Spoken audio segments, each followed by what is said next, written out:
We all hear about the food shortages, about how farmland is being converted for residential use due to the population boom, how the quality of our food has gone down. This is becoming our new normal. More people than ever on this planet mean a greater strain than ever on our food suppliers.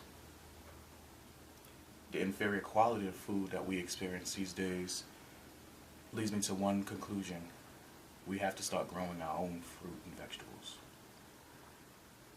What makes me qualified to even say such a thing? Well, I eat some of this stuff and I can tell you it's a lot less flavorful than it was 20 years ago.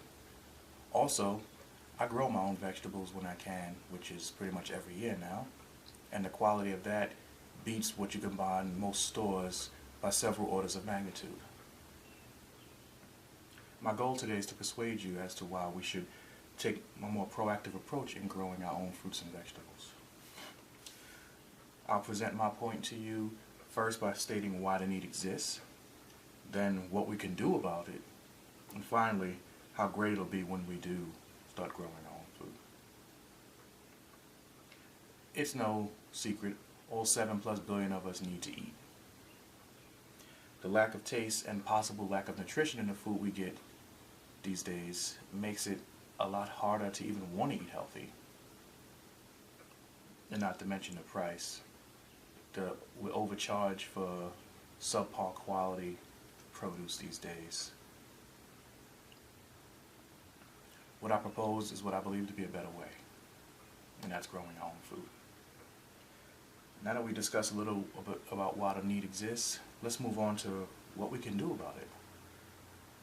We can reverse the downward spiral of the quality of food we eat by starting to grow our own stuff. Now, I'm not proposing that everybody go out and start buying farmland and tilling it and giving up their other lives just to grow food. My proposition is that you start where you are. If you own land, grow stuff on it. If you want to have a community garden, grow stuff on it. If you want to start your own food cooperative where everybody grows their own stuff and brings it together and then shares it, do that. If you have an apartment with a window so you get sunlight and you can provide water, you can start growing your own stuff. Maybe on a much smaller scale, but the fact is that you're getting started. Because that small scale stuff times millions or billions can equal a massive undertaking. Now that we discussed a bit more about what we can do, let's move on to how great it'll be when we do it. Imagine the better taste and texture and quality of the food that you get when it's homegrown.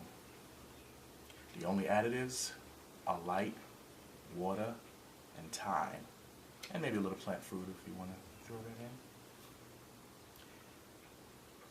in. More food multiplied by the potential millions or billions of people who can grow it will equal less strain and less of a burden on the food suppliers themselves. Now I discussed why the need exists, I've discussed what we can do about it, and I discussed how great it will be when we do it. I believe we're ultimately responsible for our food supply. We can't just hand the duty off to someone else and expect things to be as we would like them to be. I know it seems daunting, but it can be done one person at a time, and one person times a billion equals a lot of people.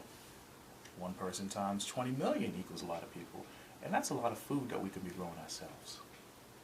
And I ask you, who'd want to go to a store and get basic produce when you can walk out your backyard and get much better stuff? I know I prefer to pick my own off the plant rather than hope that the shipment at Target isn't close to expiration. Now, of course, meat is not included in this conversation, so you will still have to go to the store and get that. Thank you.